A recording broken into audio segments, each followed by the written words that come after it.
everybody's asleep.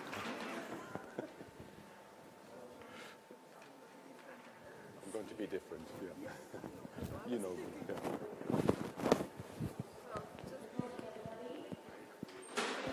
I'm going to.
Thanks, Anecdote.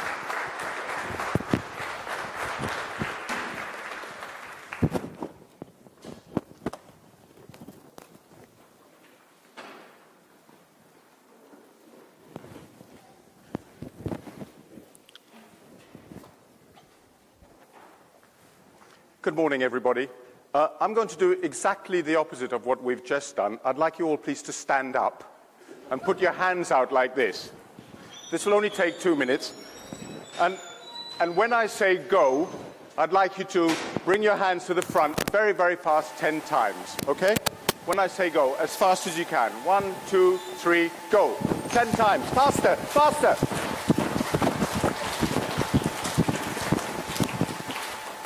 Okay, you can sit down again. I do that for two reasons. One is to get people a little bit energized, but more importantly, I like to start my talks with a standing ovation, so thank you very much.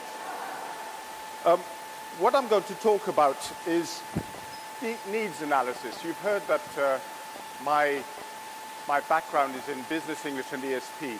What I very much hope is that what we look at today is relevant to everybody in the room, but you will also get an idea of what people do in company training and business English teaching, I hope. So there should be something for you to take away and adapt to your own context. So here we go. We're in the present and we're jumping into our needs analysis. What is needs analysis? Well, I'll give you an example. I've been learning Chinese, and I remember, I'll never forget my first few lessons. It was a room, I live in Germany, and there's a room full of Germans learning Chinese, and the Chinese teacher had a course book to use and plowed through Unit 1, Unit 2, Unit 3, as we all do, or as some of us do. And this course book was designed for young people going to study in a Beijing university. So in Unit 1, you learned all sorts of useful things about Beijing, and then in Unit 2, you learned all sorts of useful things about words to get a library card, a student card, Where's the university office? And all that sort of stuff. Very interesting. But nobody in the room was going to be in the university in Beijing. We were all learning Chinese for other reasons. There was no needs analysis. This teacher just said, okay, I've got a syllabus, I've got a course, let's go for it. And that's a problem, I think, with a lot of teaching, because people get demotivated when that happens. When you start not wasting, but using your very valuable classroom time on doing stuff that the students don't actually see as particularly relevant to their lives. Let's look very, very briefly at the history of needs analysis. I know everybody here probably knows all this stuff, but just to recap, you probably all heard of Munby, 1978, and this is a groundbreaking book at the time. This really set the scene for everything we do nowadays. But look what he said. ESP courses are those where the syllabus and materials are determined by the prior analysis of the communication needs of the learner. So here we have this idea that needs analysis is done before the course starts.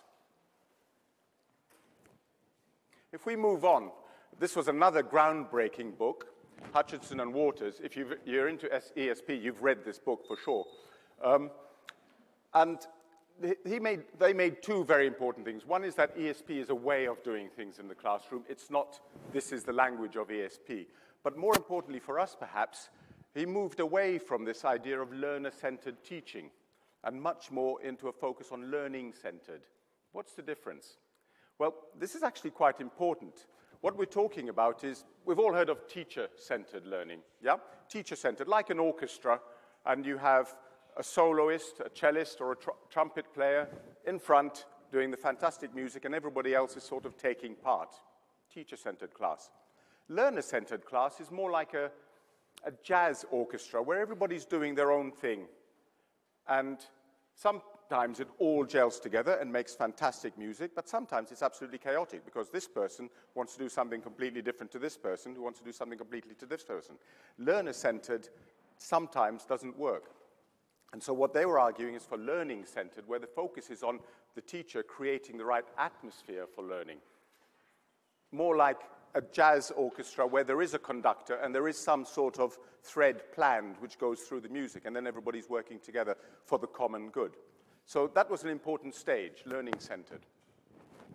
We then came into the 90s and a lot of analysis of what was going on in companies and the understanding that a needs analysis is actually much more than just the people in the room learning the language. It's the company, it's the organization, it's the big picture that sets the scene for what happens in the classroom. And so if you were doing in-company training at that time, you were doing all sorts of analysis inside a company before you even met your students. In the noughties, we have lots of different things coming together. And this book by Michael Long starts putting all the different tools that we have for needs analysis. So he was saying, for example, you have to give people tasks and see how they do the task. And many, many other ideas. Key was this idea that you cannot do a needs analysis without speaking to people outside the classroom. You have to speak to the people who can already do what you're trying to teach your students to do. This is a fundamental problem in ESP because, of course, you have a room full of people who want to get into a certain specialist language of power stations. They don't know it. The teacher certainly doesn't know it. And that's supposed to be where you learn the language of power stations. It doesn't work. So you have to have input from outside. Moving up now, we've got identity coming in. Identity has been popular in ELT for a while now, and is very much coming into ESP, trying to understand learners as individuals much more than we ever did in the past. And now we've got something like the CF professional profile. There's lots of different ones like this, and it's a whole systematic analysis of what people need, from understanding what the most frequent things are to what the most difficult things are, because that's where the priority is. Yeah?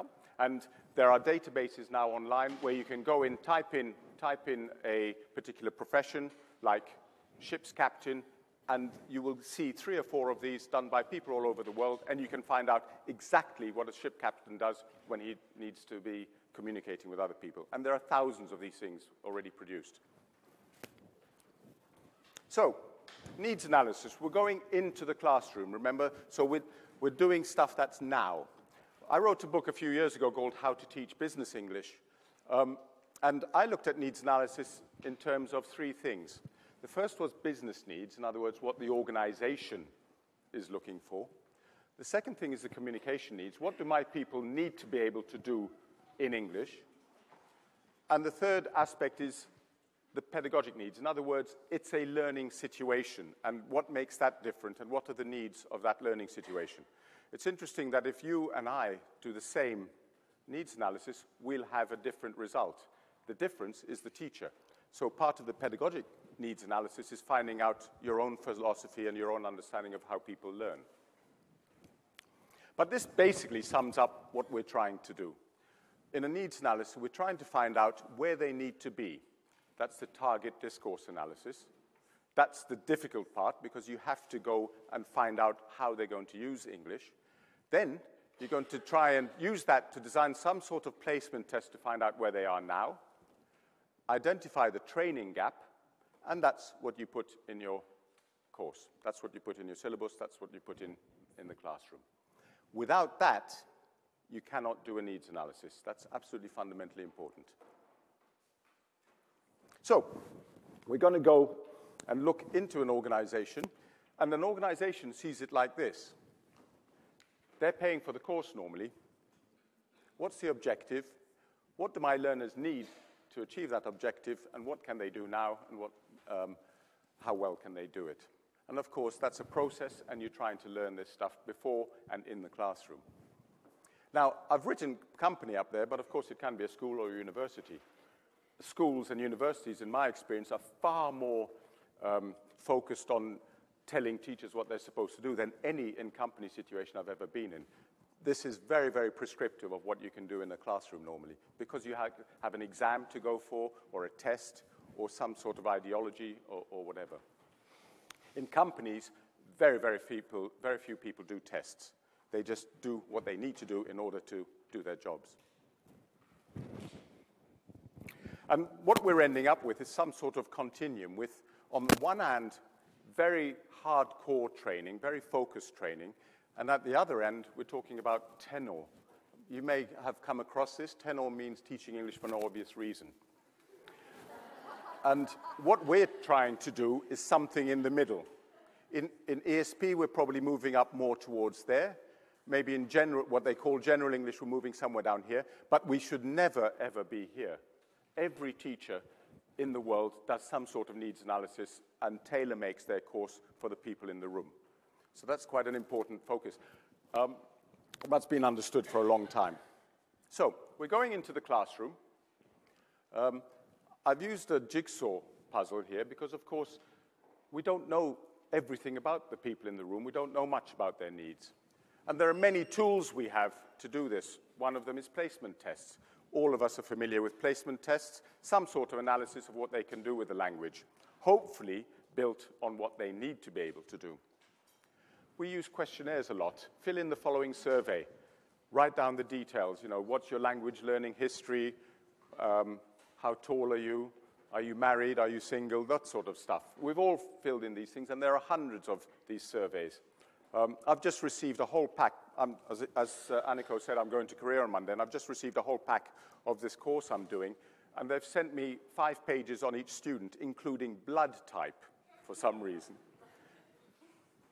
Interviews, if you're lucky enough, in some situations you can interview your students beforehand, or somebody interviews them and then feeds back to the teacher in the class. And perhaps most importantly outside the classroom is this thing about target discourse analysis. This idea that until you know what they have to be able to do, you can't really operate very efficiently in the classroom. And this is, in companies, in organizations, this can be very, very detailed. To give you an idea with this Korean project, we're analyzing ship-to-shore communication. In other words, Korea has a huge shipping industry. These big ships come from all over the world. They come into the harbors. There are 5 big harbors in Korea. And the people in the harbors are talking them in and dealing with the problems. It's always English as a lingua franca. It's always different cultures, different Englishes speaking to each other. But the Koreans have decided this is so important and they don't want any accidents that we've got a big team, a 5-year project. We've recorded hundreds of hours of these conversations. We're analyzing those conversations. We're using them to do role plays in the classroom. We're analyzing those role plays and then creating a learner corpus and an expert corpus, matching them together to find out where the problems are to design the course. Yeah? That's very typical for what happens in hardcore ESP. You really, really analyze what they need to be able to do, where they are now, and find the difference. Of course, most of us don't have the chance to do that in a classroom, but nowadays there is so much published research. If you're teaching general business English, you can find books on the language of meetings, the language of negotiations, the language of presentations. Hundreds and hundreds of academics have written very, very useful documents, very, very useful research, and it's our job to be reading that if we're teaching in that sort of sector. Same if we're teaching in a university, preparing people for the world of work, we should be aware of what's going on. All that stuff is outside the classroom, pretty much. You can do it inside, but generally this stuff is outside the classroom. The focus of this talk is what we can do inside the classroom, and I'm going to talk about 4 techniques which I use very often in classes because I walk into a classroom and I don't really know the people that well. Hopefully you'll be able to choose and adapt these for your own context. The first one is anecdote circles. Anybody used anecdote circles? Wow, okay. So there will be some learning this morning. The next one is analyzing the processes in the organization. Everybody familiar with this? No? Okay. Task-based assessment. And finally, framework materials. Those are the 4 things I'm going to talk very briefly about. 10 minutes on each one. And then we'll round up and finish off. Okay? So that's the plan for the rest of the talk. All of them are done inside the classroom. None of them can you do outside the classroom. And this is where it comes in with this topic of the power of now, the time present. We're talking about what we can do now, not in the past. So here we go, anecdote circles. An anecdote is just a type of story, right? Anecdote circles use this storytelling in order to try and analyze what our students need. It's a technique which is used in many, many companies for things other than language learning, and now it's been brought into business English. You'll see references to it in the odd article. And what it is this. It's very different from a focus group. We're talking about things, but it's very loose. It can go in any direction you want.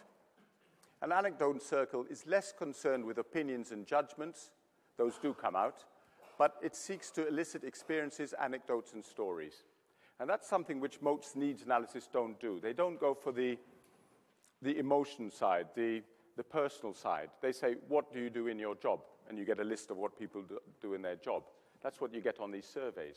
I do presentations, I do negotiations. What you don't get is this emotional side. So that's what anecdote circles are supposed to do. This is how it works. You choose some sort of theme. Yeah? Let's say we're sitting around in a circle with some of our students and we're going to talk about meetings with customers. It could be anything. It could be job interview. It could be how you got into the university. It could be, I don't know, your relationship with your teachers. Anything you want. Anything you want.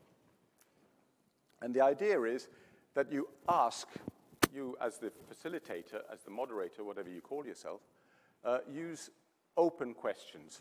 But the key is to use these emotion words. So, for example, can you give examples of when you felt really happy or really disappointed after a meeting with a customer? Open question. The important thing is that you don't say, can you give examples of when you felt really happy after a meeting? You give a positive word and a negative word.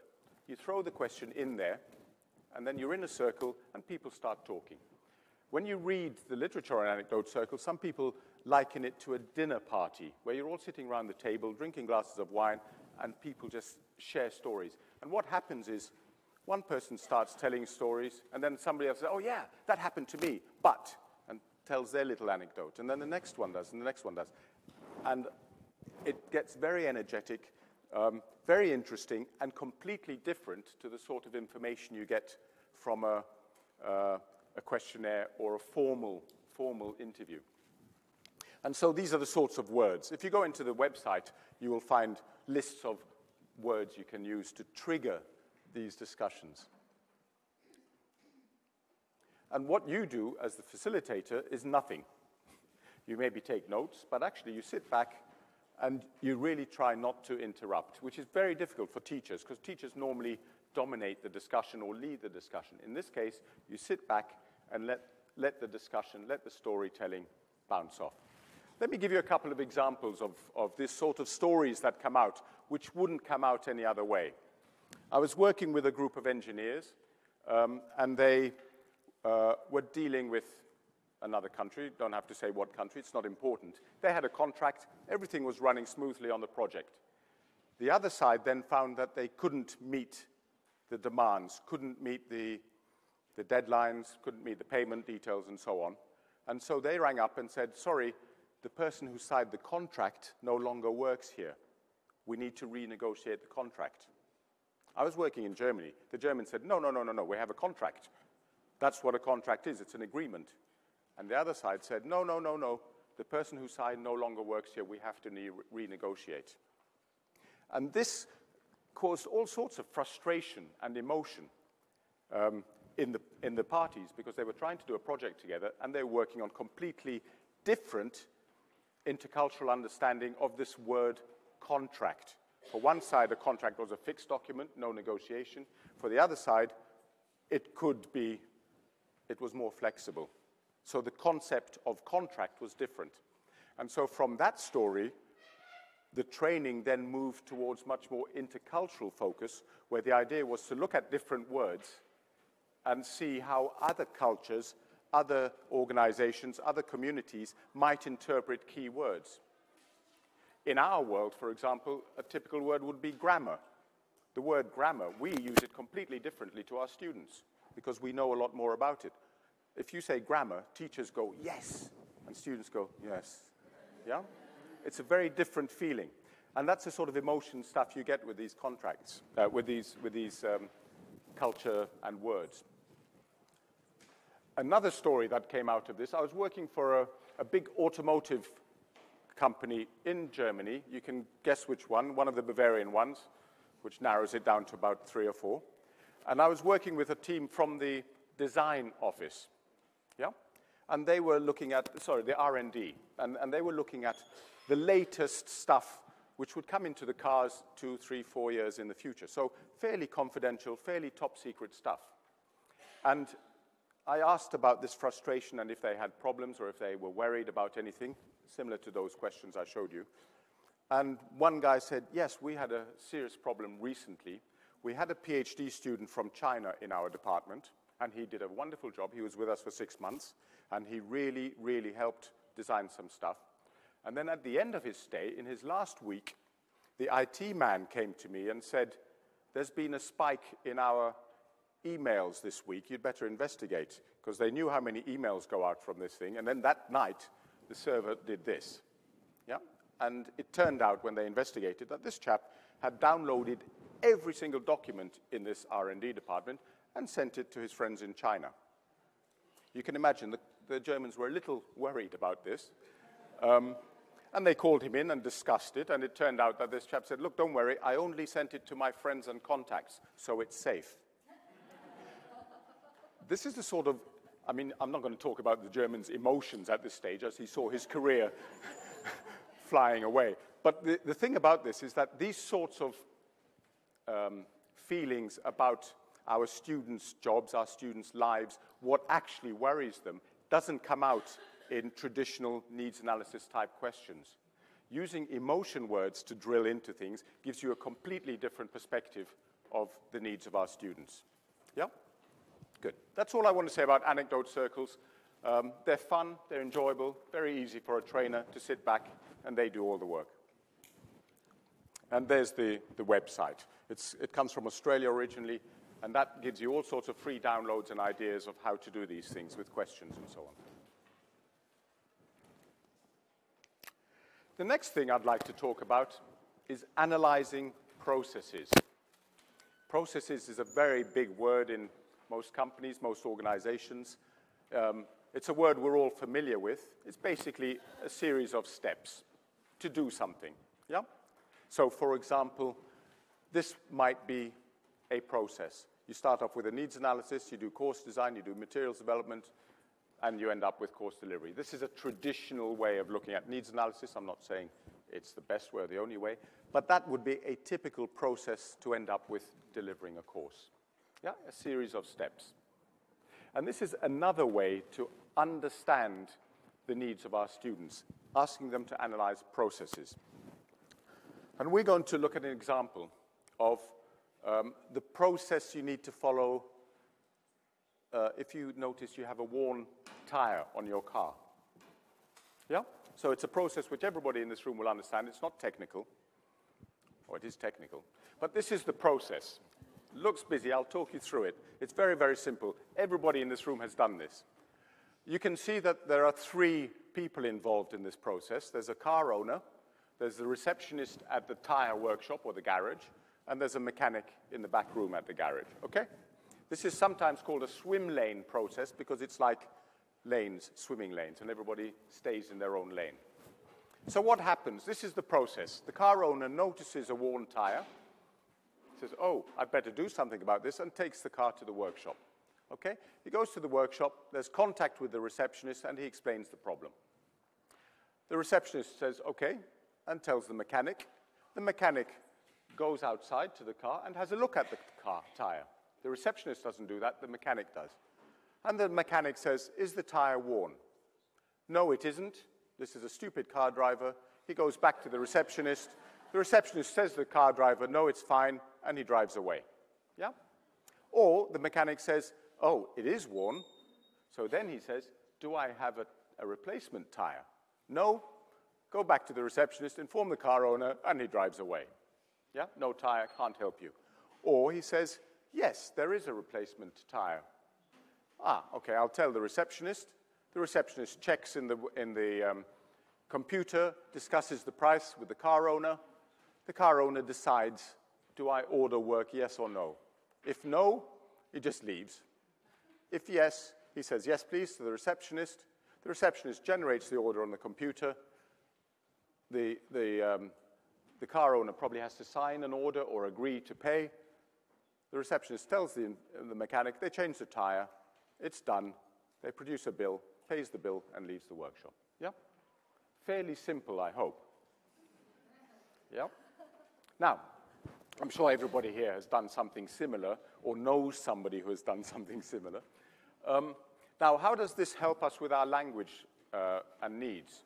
Well, the point is that we then say to our student or whoever's told us this process, told us this story, what parts needed to be in English? And the student says, this was when I was traveling in XYZ country. We used English to talk, and these parts of the process were in English. You say, good. So this stuff is irrelevant to the English lesson. This is now where the focus is, and you can start drilling down into what's the language of explaining a problem with a car, what's the language of a receptionist telling the car owner, yes, no, leave, and all this sort of stuff. And you can create your activities, role plays, simulations, language work, whatever you need to do. Yeah? You can't do that without some sort of analysis of the process. If you just say, what do you use English for? They will say, oh, I use it to take my car to the workshop. Now, workshop is easy for us because we all know it. But we'll see one in a company in a minute, and it's very difficult when you're coming in from outside to understand the context and the processes. And therefore, you do need to drill down with your students. This is what it looks like when you do it in a classroom. Your students, you invite them to write down a process. These are the sorts of activities I like in the classroom because you say, write down a process, you give them an example, you then leave them to it for an hour, go back to the teacher's room, have a cup of coffee, write your bill, and meanwhile, they're trying to work out the processes in their department. Very often, I ask them to use Post-it stickers because as you design a process, you find that you change your mind a lot. Yeah? But this is the sort of thing that comes out, and then you go back to the classroom and you ask them to explain the process to the class. You are using it as a needs analysis in terms of how well they communicate, their language needs, what they actually do, and most importantly, where the English needs are in the class. So let's look at a process.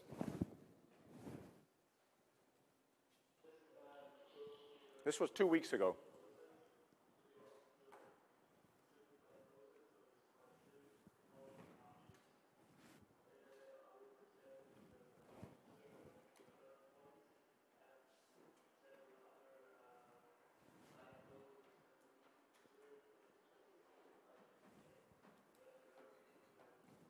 Can we turn up the volume? Do you know where the technician is?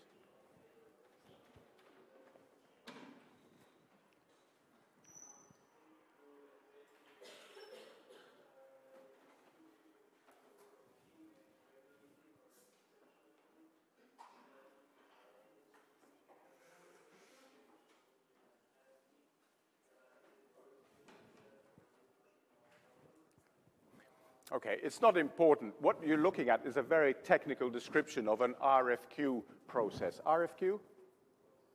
RFQ, request for quotation. I didn't know either. It's basically an automotive supplier, and I've been working at this automotive supplier for years and years, but I never knew what this department did. This guy came in and said, this is what I do. This is my life. It's okay. So this is my life. And he talks his way through this RFQ process, and you can really understand what it is he spends his time doing. And then at the end of the video, which you won't be able to hear, I ask which bits of this are in English, and he drills in and shows you which bits are in English. And from that, you understand the job, you understand where the communication focus has to be for the rest of the course. And this was interesting because I was going to do all sorts of other stuff in this class, totally irrelevant to him. Even though I knew the company and knew the processes in the company, I didn't know what this guy did. That's what a needs analysis does. It takes away the waste of time.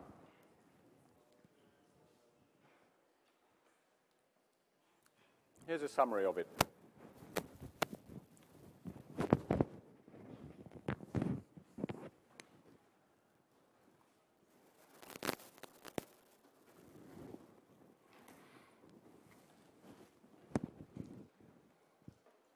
This is really where we're focusing as ESP or people who are doing needs analysis. We're looking for where the misunderstandings are, where the problems are. Now, you remember I talked about research into discourse. We know now from a lot of research that misunderstandings does not happen, or very, very, very rarely happens because of lexis or grammar. In other words, the stuff we do in class doesn't cause problems in international meetings. Because if there's a problem, the person says, excuse me, I didn't understand. Yeah? It really doesn't cause problems, what we focus on. What causes problems is things like ellipsis, where one person assumes the other person understands the context and doesn't give all the details.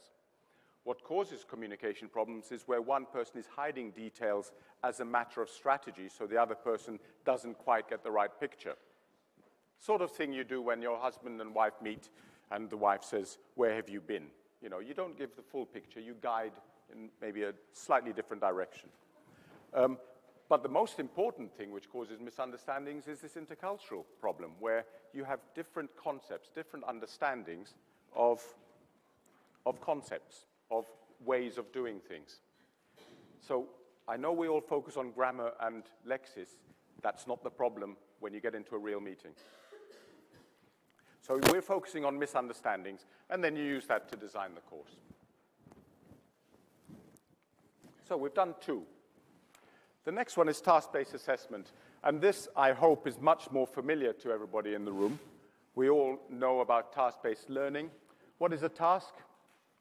Basically, people do a task by doing something with the language. They're using it to do something. They're using meaning. They're not being tested. They're not being checked for detail. They're not being assessed. What they're doing is doing a task, and they happen to do it in English. If we compare it to other things in the classroom, like exercises, a task is meaning-focused, And what we're saying is, you are a language user. Use the language to do the task. If we're doing exercise, we're focusing more on the form of the language, the grammar, the structures, and so on. And so we're talking about the language, the person as a learner, not a user. It's a very different philosophy. Both are excellent for language learning. And of course, you do a task and then use it to find the problems and then probably do some sort of form-focused activity. I'm assuming people are familiar with tasks. These are the sorts of things you can do. Task can be give directions. Very, very simple. It doesn't have to be business-related. Anything your students need to be able to do in English, you can do task-based assessment in. Here's another one. Explain what's on the menu. Very, very common for anybody traveling around the world. You meet people in other countries, you eat strange food, and you have a discussion about what is this. Has anybody ever had this? This is very, very common in Asia, in China especially. These are chicken feet. And absolutely delicious. And you suck the skin off the bones. It's not necessarily very attractive to a lot of Westerners, but actually it is quite delicious. Next week, when I go to Korea, they said, we have to give you our local dish. I said, what is it? I'm going to get live octopus when I get off the plane on Tuesday evening.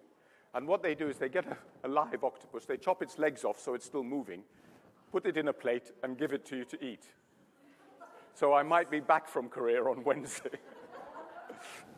But these sorts of things are real tasks, and anybody who uses English is doing it because they're normally speaking to people from a different country, a different culture. Somebody in the equation is traveling. Food is a very, very typical task for anybody who's using English.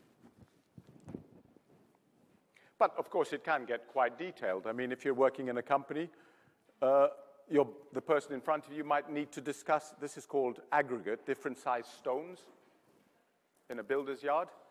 And he's explaining to his drivers, you take this one to this construction site, you take this one to this construction site, you have to be back by this time, and so on, and so on, and so on, yeah? So you have to analyze what sort of tasks your people have to do. If you're looking at university students, you're probably looking at tasks like job interviews, initial presentations, sitting in a team doing some sort of project together, that sort of task. But if you're in a company, you can be much, much more focused, of course.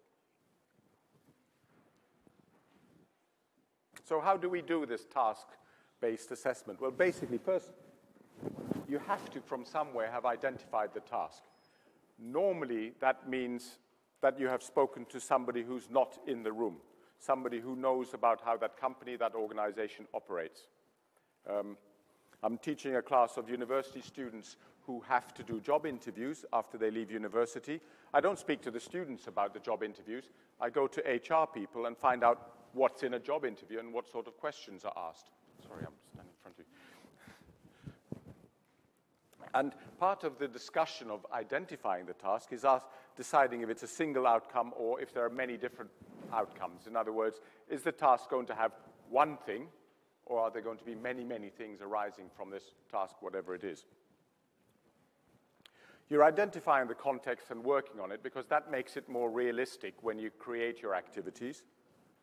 And then you're going to have to identify some way of assessing if the task was successful or not.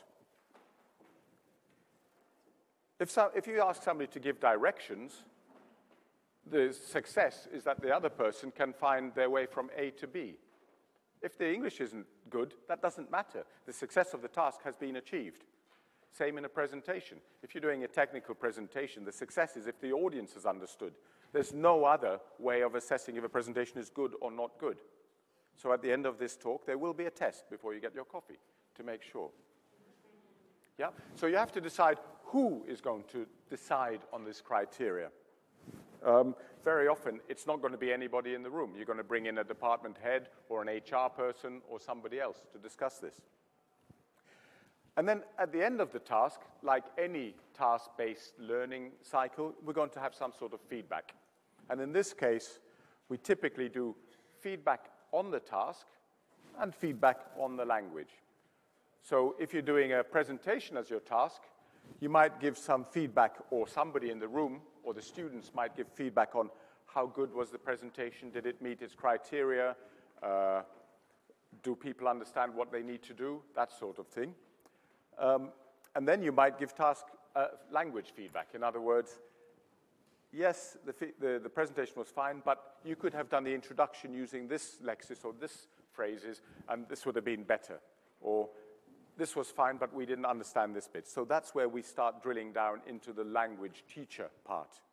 But we are very much communication teachers here, not language teachers. Language is only one part of the whole problem.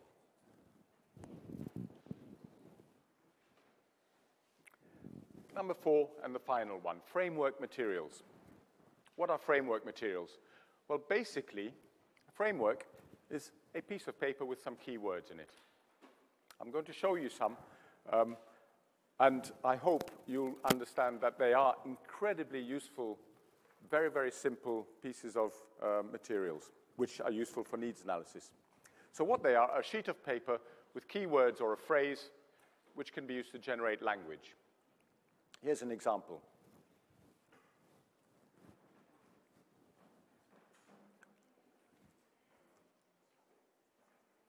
Now, if you have a group of people who work in a company, this framework will give you an hour's work in the classroom.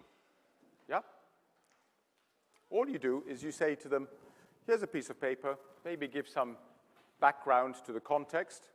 They may do this by themselves, think about it. They may do it in pairs.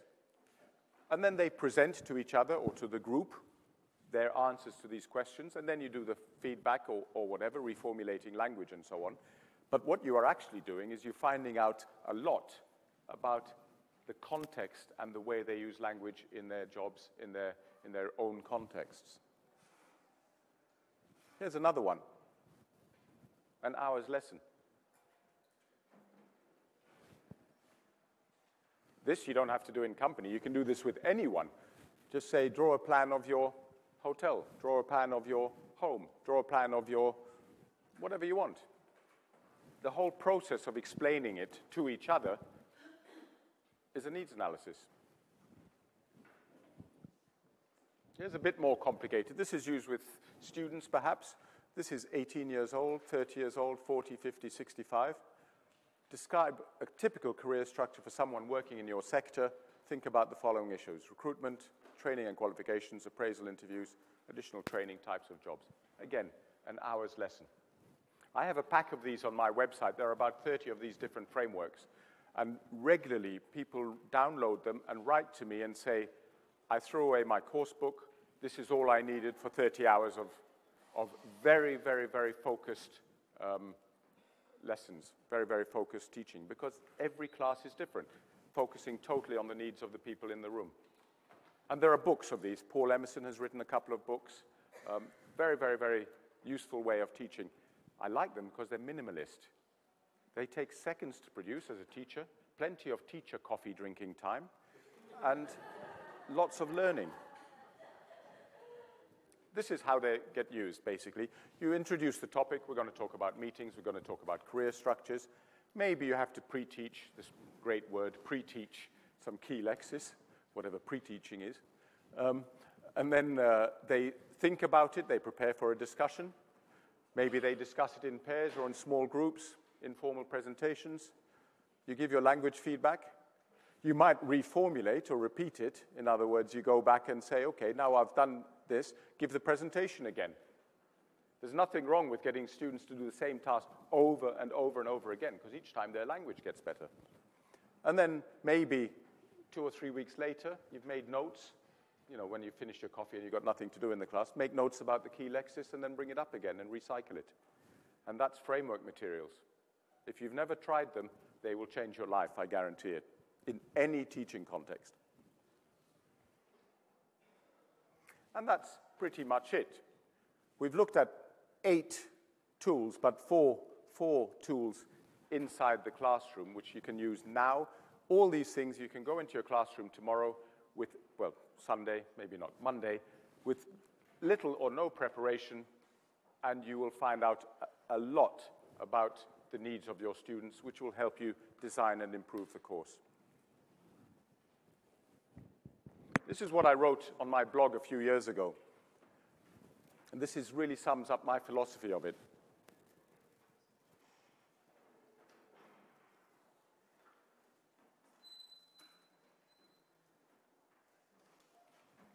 I don't know if you agree or if you disagree, but I really think that unless we spend some time analyzing what we really need to do with our students, we end up teaching them about Beijing universities for no real reason. And they put a lot of effort into stuff they will never, ever use. We do it all the time.